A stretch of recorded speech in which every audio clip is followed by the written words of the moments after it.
Welcome to my YouTube channel HR Educational Hub মৰমৰ ছাত্ৰ-ছাত্ৰীসকল আজিৰ ভিডিঅ'টোত আমি আলোচনা কৰিম হোজাই জিলাৰ জেনেৰেল সায়েন্সৰ কোৱেশ্চন পেপাৰখন ইয়াতে যে 45 টা এমসিকিউ আছে সেইখিনি আমি কনসেপচনৰ সৈতে আলোচনা কৰিম মৰমৰ ছাত্ৰ-ছাত্ৰীসকল তোমালোকক মেট্ৰিক পৰীক্ষাৰ কাৰণে সহায় কৰাৰ বাবে WhatsApp গ্ৰুপ বনোৱা হৈছে WhatsApp গ্ৰুপৰ যিটো লিংক আছে সেইটো মই কমেন্ট সেকশনত দি দিছো তোমালোকে কমেন্ট সেকশনত গৈ WhatsApp গ্ৰুপত জয়েন হোৱা সকলো ধৰণৰ তথ্য তোমালোকে WhatsApp গ্ৰুপতে পাই যাবা আৰম্ভ কৰিছো আজিৰ এই ভিডিঅটো এতে চোৱা আমাৰ প্ৰথম প্ৰশ্নটোত কি কৈছে সোডা এসিড অগ্নি নিৰ্বাপন যন্ত্ৰত তলৰ কোনটো যৌগ ব্যৱহাৰ কৰা হয় এটো হৈছে সোডিয়াম হাইড্ৰোজেন কাৰ্বনেট বা বেকিং সোডা ব্যৱহাৰ কৰা হয় তাৰ পিছত মনত ৰাখিবা যেটো সোডিয়াম কাৰ্বনেট আছে এটুক তোমাৰ কাপুৰদা সোডা বুলি কোৱা হয় মনত ৰাখিবা 2 নম্বৰ কোৱেশ্চনটোত চোৱা এতে কি কৈছে আইৰন অক্সাইড আৰু এলুমিনিয়ামৰ মাজত বিক্ৰিয়া ঘটি এলুমিনিয়াম অক্সাইড আৰু আইৰন উৎপন্ন হৈছে এতে তুমি যদি ভালদৰে লক্ষ্য কৰা তেতিয়াহলে চোৱা এতে আইৰনটো সেপাৰেট হৈছে আৰু আইৰনক সেপাৰেট কৰিছে কোনে এলুমিনিয়ামে গতিকে এলুমিনিয়ামটো অধিক সক্ৰিয় ধাতু আইৰনৰ তুলনাত সেই কাৰণে এলুমিনিয়ামে আইৰনক অপহাৰিত কৰিছে অৰ্থাৎ অধিক সক্ৰিয় মৌল এটা কম সক্ৰিয় মৌলক অপহৰণ কৰিলে সেইবোৰ বিক্ৰিয়াক আমি অপহৰণ বিক্ৰিয়া বুলি কওঁ গতিকে আমাৰ বি অপশনটো কাৰেক্ট অপশন হ'ব মৰমৰ ছাত্ৰ-ছাত্ৰীসকল তোমালোকক মই আগতে প্ৰত্যেকটো ভিডিওতে কৈছো যে তোমালোকে কিন্তু কনসেপচন ক্লিয়াৰ কৰাৰ কাৰণে ট্ৰাই কৰিবা তোমালোকে যদি সদায় শৰ্টকাট বিচাৰি থাকা তেতিয়াহলে তোমালোকৰ ৰিজাল্ট ডেফিনেটলি বেয়া হ'ব তোমালোকে কনসেপচন ক্লিয়াৰ কৰিবা মৰমৰ ছাত্ৰ-ছাত্ৰীসকল 3 নম্বৰ প্ৰশ্নটো চোৱা এটা আমাৰ এছাৰশন ৰিজনিংৰ কোৱেশ্চন দিছে চিপছৰ পেকেটত নাইট্ৰজেন ভৰাই থোৱা হয় তো কাৰেক্ট হয় কিহৰ কাৰণে কাৰণ চিপছৰ পেকেটত নাইট্ৰজেন এই কাৰণে ভৰোৱা হয় যাতে নাইট্ৰজেনৰ সহায়ত কি কৰিব পাৰি এতে অক্সিজেনৰ লগত জাৰণ ঘটা ৰোধ কৰিব পাৰি অৰ্থাৎ নাইট্ৰজেনটো তোমাৰ প্ৰতি ঝাৰক পদাৰ্থ হিচাপে ব্যৱহাৰ কৰা হয় এটো কিন্তু 2 মাৰ্কৰ কাৰণে পৰীক্ষাত প্ৰশ্ন আহে ৰিজনত কি কৈছে চোৱা তাপ দিলে পদাৰ্থৰ অৱস্থাৰ পৰিৱৰ্তন হয় এটো তোমাৰ কি হয় কাৰেক্ট হয় কিন্তু ইয়াতে চোৱা সম্পূৰ্ণ বেলেগ বেলেগ কথা কৈছে ইয়াতে কৈছে নাইট্ৰজেনৰ কথা আৰু ইয়াতে কৈছে তোমাৰ তাপৰ কথা তো এছাৰশনৰ ৰিজন দুটা শুদ্ধ হ'ব কিন্তু ৰিজনটো এছাৰশনৰ শুদ্ধ ব্যাখ্যা নহয়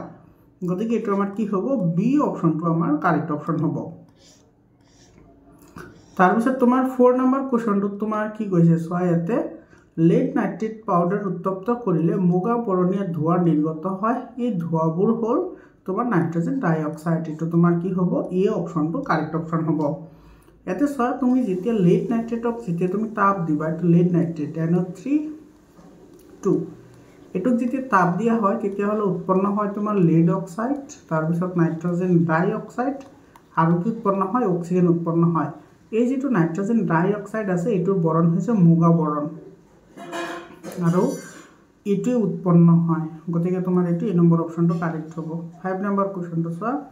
তলত দিয়া বিক্ৰিয়াৰ ক্ষেত্ৰত কোনবোৰ উক্তি শুদ্ধ কোনটো শুদ্ধ হেতুহে আমাৰ লাগে ইয়াতে চোৱা আইৰনে তোমাৰ হাইড্ৰোজেন অক্সাইডৰ লগত অৰ্থাৎ পানীৰ লগত বিক্ৰিয়া কৰি আইৰন অক্সাইড আৰু হাইড্ৰোজেন উৎপন্ন কৰিছে তো ইয়াতে চোৱা তোমাৰ আইৰনৰ লগত অক্সিজেন যোগ হৈছে তাৰ মানে আইৰনটো তোমাৰ কি হৈছে জাৰিত হৈছে আইৰন কি হৈছে জাৰিত হৈছে তো আইৰন মেটেল ইজ অক্সিডাইজড অৰ্থাৎ আইৰন ধাতু জাৰণ ঘটিছে এটো তোমাৰ কি হয় কাৰেক্ট হয় আৰু অক্সিজেনৰ ইয়াতে চোৱা তোমাৰ হাইড্ৰোজেন অক্সাইড অৰ্থাৎ পানীৰ পৰা অক্সিজেন নোহোৱা হৈ কি হৈছে হাইড্ৰোজেন উৎপন্ন হৈছে অৰ্থাৎ তোমাৰ পানী কি হৈছে বিজাৰিত হৈছে গতিকে এটো কি হয় কাৰেক্ট হয় আৰু পানীয়ে তোমাৰ ইয়াতে কি কৰিছে অক্সিডাইজিং এজেন্ট হিচাপে কাম কৰিছে অক্সিডাইজিং এজেন্ট মানে জাৰক পদাৰ্থ মানে যে বেলেগক অক্সিজেন দিয়ে গতিকে তে পানীয়ে তোমাৰ কাক অক্সিজেন দিছে আইৰনক অক্সিজেন দিছে তো আইৰন অক্সাইড উৎপন্ন হৈছে গতিকে এ বি আৰু সি এই তিনিটা কাৰেক্ট হ'ব পানী বিজাৰক নহয় গতিকে এ নম্বৰ অপশনটো কি হ'ব কাৰেক্ট অপশন হ'ব পৰমৰ ছাত্ৰ-ছাত্ৰীসকল ইয়াতে তোমালোকে সদায় ভুল কৰা দেখা যায় যে জাৰক আৰু জাৰণ তোমালোকে একে বুলি ভাবা একে নহয় জাৰণ মানে হৈছে অক্সিজেন গ্ৰহণ কৰা আৰু হাইড্ৰোজেন এৰি দিয়া জাৰণ বুলি কোৱা হয় আৰু জাৰক মানে হৈছে বেলেগক অক্সিজেন দিয়া যেনেকৈ ইয়াতে সব পানীয়ে তোমাৰ কি কৰিছে আইৰনক অক্সিজেন দিয়াৰ ফলত তোমাৰ আইৰন অক্সাইড উৎপন্ন হৈছে বুজি পালানে তাৰ পিছত তোমাৰ 6 নম্বৰ কোৱেশ্চনটো চোৱা কি কৈছে ইয়াতে তলৰ কোনবোৰ তাপবৰ্জী বিক্ৰিয়া মানে যিবোৰ বিক্ৰিয়া তাপ উৎপন্ন হয় ইয়াতে কৈছে তোমাৰ পুৰা চুনৰ লগত পানীৰ বিক্ৰিয়া এটো তাপ উৎপন্ন হয় এটো কাৰেক্ট হয় তাৰপিছত তোমাৰ এচিড এটা লঘুকৰণ এইটো কাৰেক্ট হয় এচিড এটা লঘুকৰণ প্ৰক্ৰিয়াটো অতিশয় তাপবৰ্জী বিক্ৰিয়া তাৰপিছত তোমাৰ পানীৰ বাষ্পীভৱনত তোমাৰ পানীৰ যে বাষ্পীভৱন হয় মানে বাষ্প হয় তেতিয়া তোমাৰ তাপ গ্ৰহণ কৰিলে তাপগ্ৰাহী বিক্ৰিয়া বুলি কোৱা হয় গতিকে সি নম্বৰটো নহব আৰু কৰ্পূৰৰ ঊৰ্ধ্ববাতনতো তাপ গ্ৰহণ কৰে এইটো তাপগ্ৰাহী বিক্ৰিয়া গতিকে এইটো নহয় গতিকে এ আৰু বি কাৰেক্ট হ'ব ইয়াৰে বি অপশনটো কাৰেক্ট হ'ব 7 নম্বৰ কোৱেশ্চনটো চোৱা কি কৈছে চুৰাত বনৰীয়া বৃদ্ধি হোৱা এবিধ ঘাঁহজাতীয় উদ্ভিদ ইয়াৰ পাতবোৰত শুং থাকে দুৰ্ঘটনাবশতঃ ফুলে এই শুংবোৰ বিন্ধে আৰু তেতিয়া কষ্টকৰ বিবেদনা হয় ইয়াৰ কাৰণ হ'ল তোমাৰ শুংবোৰৰ পৰা নিহৰিত হয় কি নিহৰিত হয় মিথানয়িক এচিড নিহৰণ হয় এটা তোমাৰ বি অপশনটো কাৰেক্ট হ'ব সব মিথানয়িক এচিডৰ আন এটা নাম হৈছে ফৰ্মিক এচিড মনত ৰাখিবা মিথানয়িক এচিডৰ আন এটা নাম হৈছে ফৰ্মিক এচিডৰ অপশনত থাকে বি অপশন কাৰেক্ট হয় 8 নম্বৰ কোৱেশ্চনটো চোৱা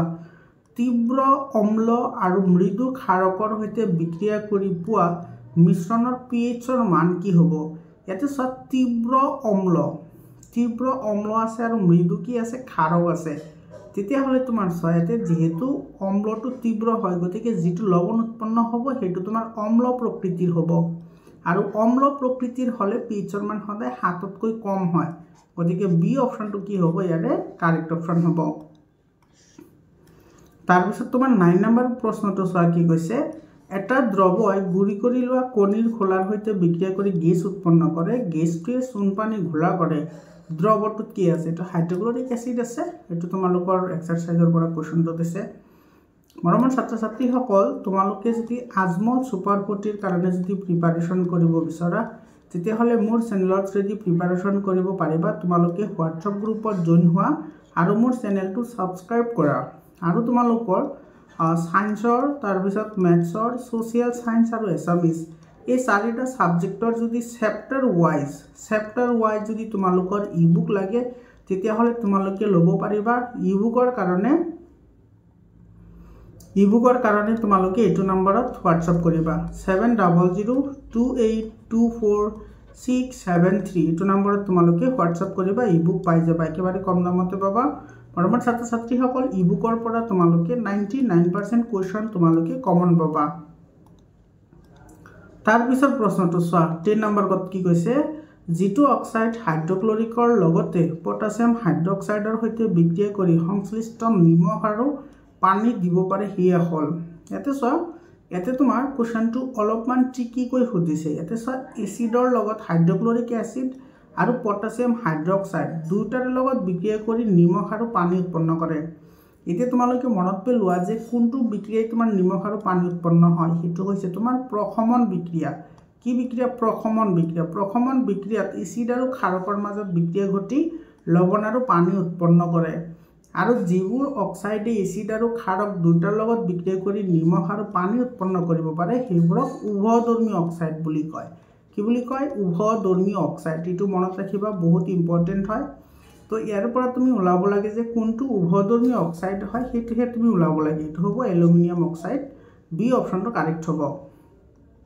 11 নম্বৰ কোৱেশ্চনটো চোৱা তলৰ কোনটো দ্বি অপহৰণ বিক্ৰিয়া মানে যিবোৰ বিক্ৰিয়াত তোমাৰ আয়নৰ বিনিময় ঘটে তো ইয়াৰে ডি অপশনটো কাৰেক্ট হ'ব ইয়াতে চোৱা তুমি যদি ভালদৰে লক্ষ্য কৰা ইয়াতে xৰ লগত a আহিছে আৰু y লগত কি আহিছে b আহিছে y লগত b গতিকে দুইটাৰ মাজত আয়নৰ বিনিময় ঘটিছে তো ডি অপশনটো কি হ'ব কাৰেক্ট অপশন হ'ব 12 নম্বৰ কোৱেশ্চনটো চোৱা দৃষ্টিহীন ছাত্ৰ এজনে তলত কোনটো অম্ল আৰু ক্ষাৰকৰ সূচক হিচাপে ব্যৱহাৰ কৰিব এটো ভ্যানিলা এসেন্স অৰ্থাৎ গ্ৰানেন্দ্ৰিক সূচক মৰমৰ ছাত্ৰ ছাত্ৰীসকল তোমালোকে জানা যিবোৰ গ্ৰানেন্দ্ৰিক সূচক আছে গ্ৰানেন্দ্ৰিক সূচকবোৰে কি কৰে এচিড আৰু ক্ষাৰকীয় মাধ্যমত গুণধৰ পৰিৱৰ্তন ঘটায় তো যিবোৰ ছাত্ৰ ছাত্ৰীয়ে তোমাৰ চকুৰে দেখা নাপায় হিহৰে গুণধৰ সহায়ত ক'ব পাৰিব যে কোনটো এচিড আছে কোনটো ক্ষাৰক আছে তো ইয়াতে ভ্যানিলা এসেন্স হৈছে তোমাৰ এটা গ্ৰানেন্দ্ৰিক সূচক তো বি সি অপশনটো কাৰেক্ট হ'ব 30 নম্বৰ চোৱা তলৰ বিক্ৰিয়াৰ বাবে কোনবোৰ উক্তি অশুদ্ধ ইয়াতে অশুদ্ধ বুলি কৈছে এটো তোমালোকৰ এক্সাৰসাইজৰ প্ৰশ্ন হয় এতে চোৱা লেড অক্সাইডৰ পৰা লেড হৈছে মানে লেড অক্সাইড বিজাৰিত হৈছে লেড অক্সাইড এটো হসা হয় এটো কাৰেক্ট হয় আৰু তোমাৰ কাৰ্বন তোমাৰ কি কৰিছে ইয়াতে কাৰ্বন ডাই অক্সাইডলৈ পৰিৱৰ্তন হৈছে অৰ্থাৎ কাৰ্বনত অক্সিজেন যোগ হৈছে অক্সিজেন যোগ হ'লে তাক আমি জাৰিত হোৱা বুলি কওঁ অৰ্থাৎ কাৰ্বন জাৰিত হৈছে গতিকে এইটো শুদ্ধ হয় আমাৰ কৈছে অশুদ্ধ কোনটো তেতিয়াহ'লে তোমাৰ 1 নম্বৰ আৰু 2 নম্বৰটো হ'ব ইয়াতে চোৱা তোমাৰ lead is reduced ইয়াতে তোমাৰ leadটো reduced হোৱা নাই lead oxide reduced হৈছে গতিকে এইটো মিছা হয় আৰু কাৰ্বন ডাই অক্সাইড অক্সিডাইজড হৈছে বুলি কৈছে কিন্তু কাৰ্বনহে অক্সিডাইজড হৈছে গতিকে আমাৰ এইটো মিছা হয় তো 1 আৰু 2 তোমাৰ কি হ'ব ভুল হ'ব আৰু যেটো ভুল হয় সেইটো আমাৰ শুদ্ধ উত্তৰ হয় গতিকে এই নম্বৰ অপচনটো কি হ'ব কাৰেক্ট অপচন হ'ব 14 নম্বৰ কোৱেশ্চনটো চোৱা আধুনিক পৰ্যাবৃত্ত তালিকাত পৰ্যায়ৰ দিশে যোজ্যতাৰ প্ৰৱণতা কি এতে সব কৈছে পৰ্যায়ৰ কথা পৰ্যায়ৰ যদি আমি কি কৰো লেফটৰ পৰা ৰাইটত যাও তেতিয়াহলে প্ৰথমতে বাঢ়িব তাৰ পিছত কমিব এটো সি অপচনটো কি হ'ব ইয়াৰে কাৰেক্ট অপচন হ'ব এটো 2025 চনত মেট্ৰিক পৰীক্ষাত অহা প্ৰশ্ন হয় 15 নম্বৰ কোৱেশ্চনটো চোৱা এতে তোমাৰ কি কৈছে তলত দিয়া মৌল A B C D আৰু E পৰমাণু ক্ৰমাংক ক্ৰমে 2 3 7 আৰু 30 হলে কোন কেটা মৌল একেটা পৰ্যায়তে থাকিব মৰমৰ ছাত্ৰ-ছাত্ৰী সকল সব বৰ্গ আৰু পৰ্যায় নিৰ্ণয় কৰাৰ কথা মই প্ৰত্যেক ভিডিওতে কৈ আছো আৰু প্ৰত্যেকটো জিলাতে তোমাৰ কোৱেশ্চন আহিছে তো তোমাৰ ইয়াতে চোৱা A এৰ দিয়া আছে 2 ইয়াৰ ইলেক্ট্ৰনৰ বিন্যাস হ'ব 2 B এৰ দিয়া আছে 3 গতিকে এৰ ইলেক্ট্ৰনৰ বিন্যাস হ'ব 2 1 তাৰ পিছত তোমাৰ C এৰ দিয়া আছে 7 ইয়াৰ ইলেক্ট্ৰনৰ বিন্যাস হ'ব 2 5 আৰু তোমাৰ দিয়া আছে D এৰ দিয়া আছে 10 ইয়াৰ ইলেক্ট্ৰনৰ বিন্যাস হ'ব 2 8 আৰু এটা দিয়া আছে তোমাৰ E এৰ দিয়া আছে 30 গতিকে এটা হ'ব তোমাৰ 2 8 18 এটা তোমাৰ 16 18 আছে 26 27 28 29 30 2 এতে সব তোমার ইয়াতে কক্ষৰ সংখ্যা আহিছে 4টা ইয়াতে কক্ষৰ সংখ্যা 2টা ইয়াতে কক্ষৰ সংখ্যা 2টা ইয়াতে কক্ষৰ সংখ্যা 2টা তো যিবোৰ মৌলৰ তোমাৰ ইলেক্ট্ৰনৰ বিন্যাস লিখাৰ পিছত তোমাৰ কক্ষৰ সংখ্যা সেম থাকিলে এটা পৰ্যায়ত থাকে আৰু যোজ্যতা একে হলে তোমাৰ কি হয় এটা বৰ্গত থাকে মনত ৰাখিবা মানে পৰ্যায় নিৰ্ণয় কৰিবলৈ হলে তুমি কক্ষৰ সংখ্যা চাব লাগে আৰু তোমাৰ বৰ্গ নিৰ্ণয় কৰিবলৈ হলে যোজ্যতা চাব লাগে তো ইয়াতে সব কক্ষৰ সংখ্যা ইয়াতে আছে দুটা ইয়াতেও দুটা ইয়াতেও দুটা গতিকে কি হ'ব বি সি আৰু ডি এটা পৰ্যায়ত থাকিব এটো সব বি অপচনত আছে গতিকে বি অপচনটো আমাৰ কি হ'ব কাৰেক্ট অপচন হ'ব 16 নম্বৰ কোৱেশ্চনটোত কি কৈছে চোৱা এজন দৌৰবিদে বহুদিন বিৰতিৰ পিছত এদিন বেছি পৰিমাণে শৰীৰ চৰ্চা কৰোতে হিৰামৰি ধৰে এনে হোৱাৰ কাৰণ কি এনে হোৱাৰ কাৰণ হৈছে ল্যাকটিক এসিড উৎপন্ন হয় আৰু অক্সিজেন কম থাকে এটা তোমাৰ সি অপচনটো কি হ'ব কাৰেক্ট অপচন হ'ব যেতিয়া তোমাৰ অক্সিজেনৰ অভাৱ হয় তেতিয়া তোমাৰ কি হয় ল্যাকটিক এসিড উৎপন্ন হয় আৰু ল্যাকটিক এসিডৰ কাৰণে আমাৰ গা বিষাই থাকে ইয়াৰ কাৰণে কোনো ধৰণৰ ঔষধ খোৱাৰ প্ৰয়োজন নাই দুদিন ৰেষ্ট হ'লে আকৌ ঠিক হৈ যায় 17 নম্বৰ কোৱেশ্চনটো চোৱা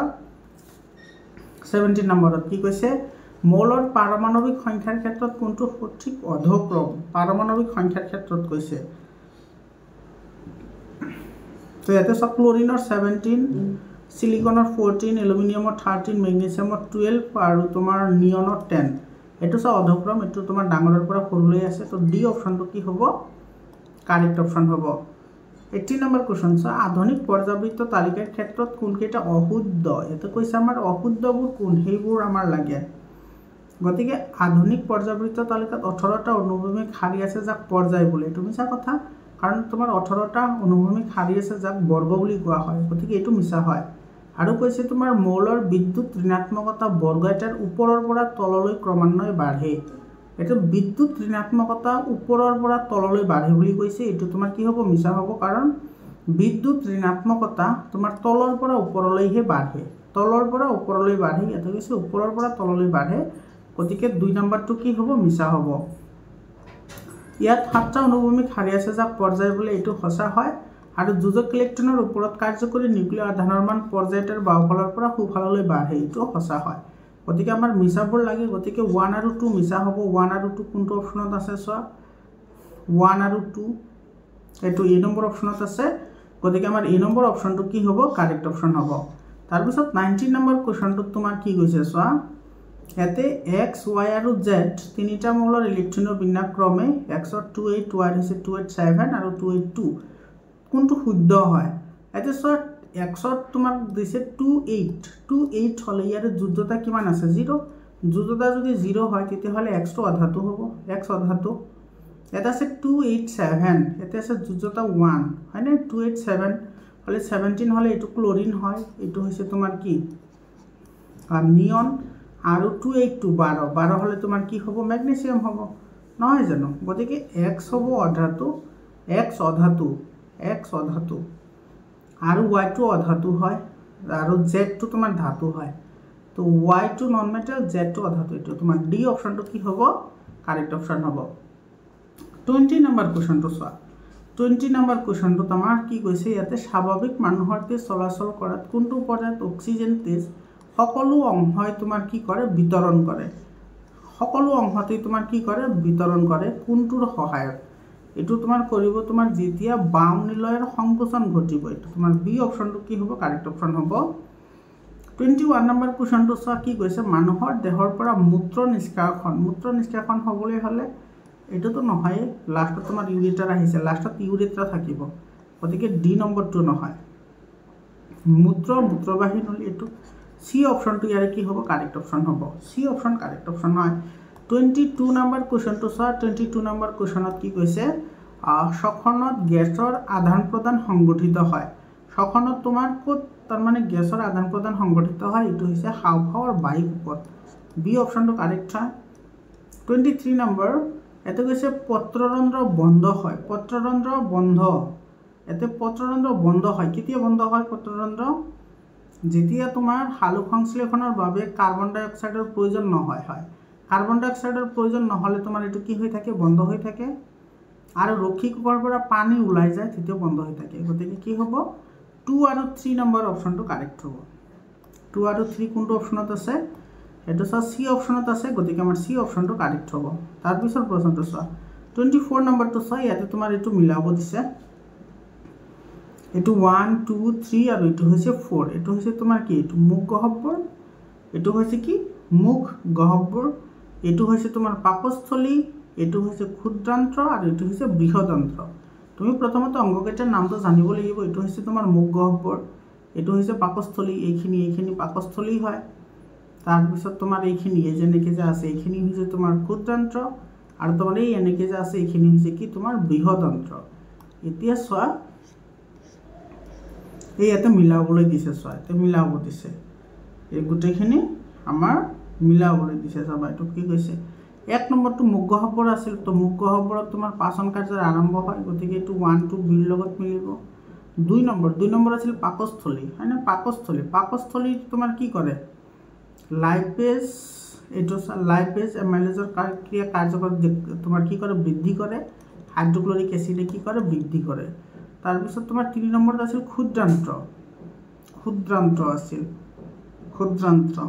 ক্ষুদ্ৰান্ত্ৰ এটা তোমাৰ কাৰ্বোহাইড্ৰেট প্ৰটিন আৰু চৰ্বিৰ হজম হয় তাৰ পিছত 4 নম্বৰটো মিলিব এটোৰ লগত তোমাৰ এটো তোমাৰ কি হয় জীৱৰ খাদ্যৰ ওপৰত এটো কি কৰে নিৰ্ভৰ কৰে গতিকে হে আপকে চাবলৈ গলে চোৱা 1 2 b 2 2 c 1 b 2 c এটো সব বি অপশনত আছে গতিকে বি অপশনটো কি হ'ব আমাৰ কাৰেক্ট অপশন হ'ব 25 নম্বৰ কোৱেশ্চনটো চোৱা কি কৈছে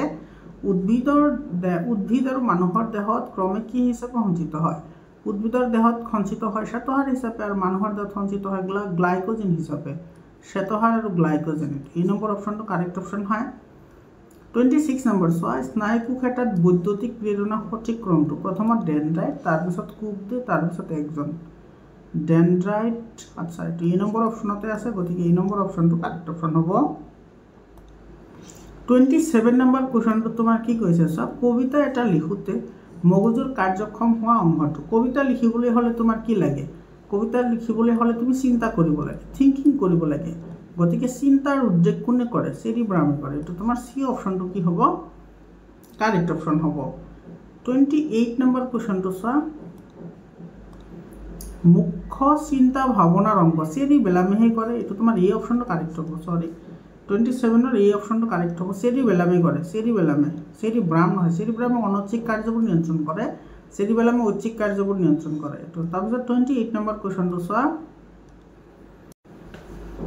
28 নম্বৰত কি কৈছে চোৱা এটা বিশেষ দিশত কাণ্ডৰ গতি কেনেকৈ বৰ্ণনা কৰিব পাৰি এটা কাণ্ডৰ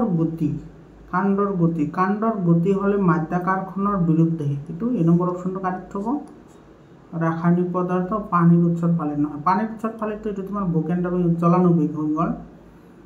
ৰাসায়নিক পদাৰ্থৰ পৰা আঁতৰত হ'লে এইটো তোমাৰ কেমেট্ৰপিজম হ'ব আৰু এইটো টাচিং হ'ব, গতিকে এই নম্বৰটো কাৰেক্ট হ'ব।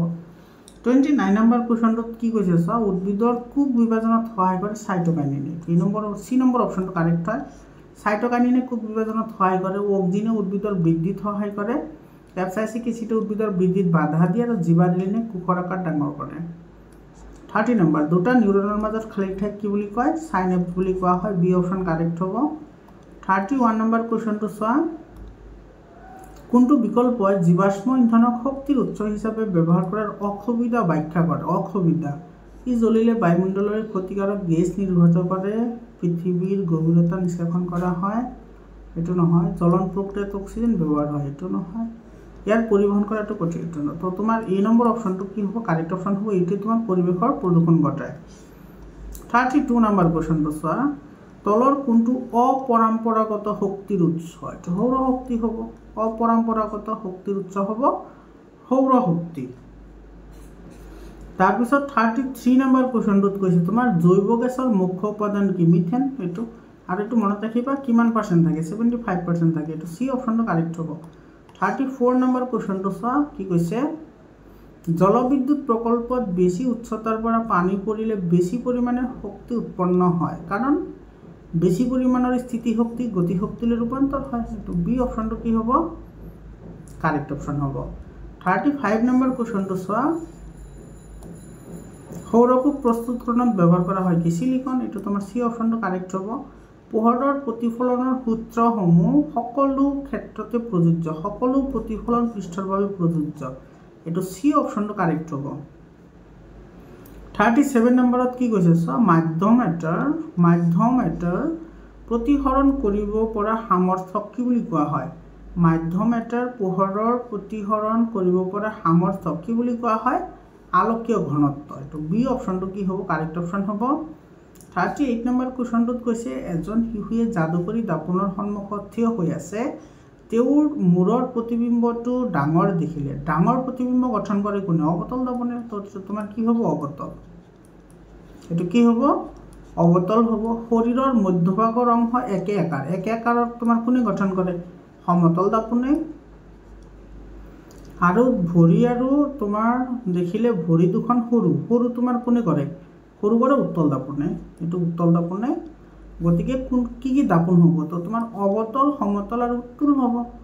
অৱতল, সমতল আৰু উত্তল, এইটো তোমাৰ চি অপশ্যনটো কি হ'ব, কাৰেক্ট অপশ্যন হ'ব। 39 নম্বৰ কুৱেশ্যন চোৱা, তলৰ কোনটোটি শুদ্ধ, এইটো কোনটো শুদ্ধ হয় সেইটো সুধিছে আমাৰ। +40 ক্ষমতাৰ এখন উত্তল লেন্সৰ ফকাছ দৈৰ্ঘ্য, উত্তল লেন্সৰ ফকাছ দৈৰ্ঘ্য তোমাৰ নিগেটিভ নহয়, গতিকে এইটোতো হ'বই নোৱাৰে। তাৰপিছত তোমাৰ ক্ষমতাৰ উত্তল লেন্সৰ ফকাছ দৈৰ্ঘ্য পজিটিভ হয়, ইয়াতে তোমাৰ ক্ষমতা দিছে নিগেটিভ, আকৌ তোমাৰ ইয়াতে চব ফকাছ দৈৰ্ঘ্য দিছে পজিটিভ, এইটোতো হ'বই নোৱাৰে, কাৰণ ফকাছ দৈৰ্ঘ্য পজিটিভ হ'লে ক্ষমতাও নিগেটিভ হ'ব। তাৰপিছত তোমাৰ অৱতল লেন্স, এইটো চোৱা অৱতল লেন্সৰ ক্ষমতা তোমাৰ পজিটিভ দি আছে, এইটোতো নহয়, অৱতল লেন্সৰ ক্ষমতা নিগেটিভ হয়, গতিকে তোমাৰ এইটো চোৱা অৱতল লেন্সৰ ফকাছ দৈৰ্ঘ্য -2, এইটো তোমাৰ ডি অপশ্যনটো কাৰেক্ট হ'ব। তাৰপিছৰ প্ৰশ্নটো চোৱা, 40 নম্বৰত কি কৈছে, এখন অৱতল দাপোনৰ দ্বাৰা -6.6 বিবৰ্ধন তোমাৰ লাভ কৰিবলৈ লক্ষ্য বস্তুটো ক'ত ৰাখিব লাগিব, ফকাছত ৰাখিলেতো নহয়, ডাঙৰ হ'ব। তাৰপিছত তোমাৰ মিৰু আৰু ফকাছৰ মাজত ৰাখিলেও ডাঙৰ হ'ব। আচ্ছা, ভাঁজ কেন্দ্ৰৰ বাহিৰত ৰাখিলে সৰু হ'ব, একতকৈ সৰু হ'ব, এইটো ডি অপশ্যনটো কাৰেক্ট হ'ব। 41 নম্বৰ কুৱেশ্যনটো চোৱা, গভীৰ সমুদ্ৰৰ ৰং নীলা, সমুদ্ৰৰ ৰং নীলা কিহৰ কাৰণে নীলা, এইটো পোহৰৰ বিক্ষেপণৰ কাৰণে, চি অপশ্যন কাৰেক্ট হয়। 42 নম্বৰ কুৱেশ্যনটো চোৱা, 42 নম্বৰত কৈছে দ্বি ফকাছযুক্ত লেন্স য'ত উত্তল আৰু অৱতল দুটা লেন্স থাকে, সেইটো কোনটো দৃষ্টিৰ সংশোধন কৰিবলৈ ব্যৱহাৰ কৰা হয়, এইটো প্ৰেছ বায়োপিয়া, এইটো মাইপিয়াৰ কাৰণে অৱতল ব্যৱহাৰ কৰা হয়, হাইপাৰমেট্ৰোপিয়াৰ কাৰণে উত্তল ব্যৱহাৰ কৰা হয়, আৰু প্ৰেছ বায়োপিয়াৰ কাৰণে দ্বি উত্তল লেন্স ব্যৱহাৰ কৰা হয়, দ্বি ফকাছযুক্ত লেন্স, চি অপশ্যন কাৰেক্ট হ'ব। 43 নম্বৰ চোৱা, বায়ুত বগা পোহৰৰ গতিৰ ক্ষেত্ৰত কোনটো শুদ্ধ, ৰঙা পোহৰ আটাইতকৈ বেগাই গতি কৰে, ৰঙা পোহৰ বেগাই গতি কৰে নহয়, এইটো কৈছে তোমাৰ নীলা পোহৰ সেউজীয়া পোহৰতকৈ বেগাই গতি কৰে, এইটো নহয়, গতি সেম থাকিব গোটেইকেইটাৰ। বগা পোহৰৰ আটাইকেইটা ৰং একে বেগেৰে গতি কৰে, এইটো কাৰেক্ট হয়। আৰু কৈছে হালধীয়া পোহৰ, ৰঙা পোহৰ আৰু বেঙুনীয়া পোহৰত নহয়, এইটো নহয়, বেগ চেম থাকিব। তো চি অপশ্যনটো কি হ'ব? কাৰেক্ট অপশ্যন হ'ব। 44 নম্বৰ কুৱেশ্যনটো চোৱা কি কৈছে, আকাশত ৰামধেনু গঠনৰ ক্ষেত্ৰত কোনকেইটা প্ৰক্ৰিয়া জড়িত থাকে? ৰামধেনু গঠনৰ ক্ষেত্ৰত কি জড়িত হৈ থাকে? প্ৰতিসৰণ, বিচ্ছুৰণ আৰু আভ্যন্তৰীণ প্ৰতিফলন, এইটো বি অপশ্যনটো কাৰেক্ট হ'ব। হা, তোমালোকে কিছুমানে চি দিয়া, চিটো নহয় দেই, চি হৈছে তোমাৰ আভ্যন্তৰীণ পূৰ্ণ প্ৰতিফলন, টোটাল ইণ্টাৰনেল ৰিফ্লেকশ্যন তোমাৰ এইটোত গঠন নহয়, এইটো তোমাৰ জড়িত নহয়, এইটো বি অপশ্যনটো কাৰেক্ট হ'ব ইয়াৰে। 45 নম্বৰ কুৱেশ্যনটো চোৱা, বিপদ সংকেত সদায় ওখ অট্টালিকাৰ ওপৰত স্থাপন কৰা হয়, ইয়াক দূৰৰ পৰা সহজে দেখা পোৱা যায়, কাৰণ তোমাৰ ৰঙা পোহৰটো তোমাৰ বিক্ষেপিত কম হয়, সেইকাৰণে। এইটো কোনটো অপশ্যনত আছে? চোৱা, এইটো ৰঙা পোহৰ বায়ুমণ্ডলীয় ধোঁৱা আৰু কুঁৱলীৰ দ্বাৰা আটাইতকৈ কম বিক্ষেপিত হয়, এইটো বি অপশ্যনটো কি হ'ব? কাৰেক্ট অপশ্যন হ'ব। মৰমৰ ছাত্ৰ ছাত্ৰীসকলতো এইখিনি আছিল 45টা MCQ। তোমালোকক আকৌ মনত পেলাই দিছোঁ, তোমালোকে আজমল ছুপাৰ 40 প্ৰিপাৰেশ্যন কৰিব বিচাৰিলে মোৰ চেনেলত যদি প্ৰিপাৰেশ্যন কৰিব পাৰিবা। তোমালোকে চেনেলটো ছাবস্ক্ৰাইব কৰি হোৱাটছআপ গ্ৰুপত জইন হোৱা, আৰু তোমালোকৰ যদি ছায়েন্সৰ, মেথছৰ, ছ'চিয়েল ছায়েন্সৰ আৰু এছামিছৰ যদি চেপ্টাৰ ৱাইজ যদি ইবুক লাগে, ইবুক, তেতিয়াহ'লে একেবাৰে কম দামতে পাবা। এইটো নম্বৰত তোমালোকে মেছেজ কৰিবা 7002824673, য'ৰ পৰা তোমালোকে 99% কুৱেশ্যন তোমালোকে কমন পাবা। তাৰপিছত চোৱা, ইয়াতে তোমাৰ এই কুৱেশ্যনবোৰ তোমালোকে স্ক্ৰীনশ্বট মাৰি ৰাখা, এইবোৰ তোমালোকে ভালদৰে প্ৰেক্টিছ কৰিবা। ইয়াৰে তোমাৰ অলৰেডি আছে এনচাৰখিনি, মই দেখুৱাই দিম তোমালোকক বাৰু। এইখিনি চোৱা, এইবোৰ কুৱেশ্যনছ আহিছে, তোমালোকে এইবোৰ কিন্তু প্ৰেক্টিছ কৰিবা, তোমালোকৰ মেট্ৰিকতো কিন্তু এনেকুৱা ধৰণৰ কুৱেশ্যনে আহিব। মৰমৰ ছাত্ৰ ছাত্ৰীসকল, তোমালোকে কোনো ধৰণৰ চিন্তা কৰিব নালাগে, 100% তোমালোকে মোৰ চেনেলতে পাই যাবা। তোমালোকে চেনেলটো ছাবস্ক্ৰাইব কৰি হোৱাটছআপ গ্ৰুপত জইন হোৱা। এইটো চোৱা, কিছুমান লং কুৱেশ্যন এটা আছে, তোমালোকে স্ক্ৰীনশ্বট মাৰি ৰাখিব পাৰা, এইখিনি তোমালোকে পিছত পঢ়িব পাৰিবা। এইখিনি স্ক্ৰীনশ্বট মাৰি ৰাখা, পিছত পঢ়িব পাৰিবা। এইখিনি চোৱা, এইটো আছে, তাৰপিছত এইখিনি আছে, আৰু এইখিনি আছে, বাকীখিনি নাই বাৰু, সেইখিনি পিছত কৰিম বাৰু। এইখিনি তোমালোকে স্ক্ৰীনশ্বট মাৰি ৰাখা, এইটো ডায়েগ্ৰামটো তোমালোকে আঁকি ল'বা। তাৰপিছত এইটো 52 নম্বৰ, আৰু এইটো হৈছে তোমাৰ 54 নম্বৰ। মোৰ ছাত্ৰ ছাত্ৰীসকল, তো আজিৰ কাৰণে এইখিনি, আকৌ লগ পাম বেলেগ এটা ভিডিঅ'লৈ। ধন্যবাদ।